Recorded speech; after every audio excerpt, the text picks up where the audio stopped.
Hi there, it's Barb with Barbie and Designs here to make some fun summer decor with lemons, and I'm going to use a little house cutout that's painted yellow and use my buffalo check, my small buffalo check, to add to that. Then I'm going to put a little lemon on one of our chockable chips and just string it around with some ribbon.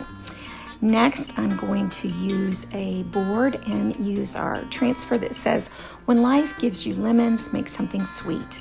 And I'm going to do this in some different colors and just do the chalk and pull method so that it doesn't dry underneath.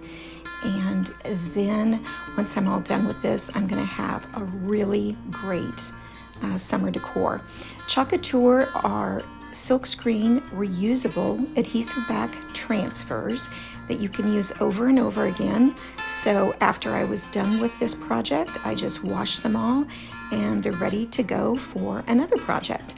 You can use these on wood, metal, glass, fabric, you name it, you can chalk it.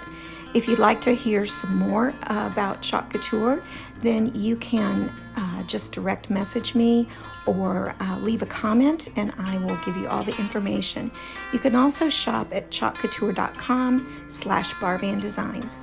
I hope you enjoyed watching.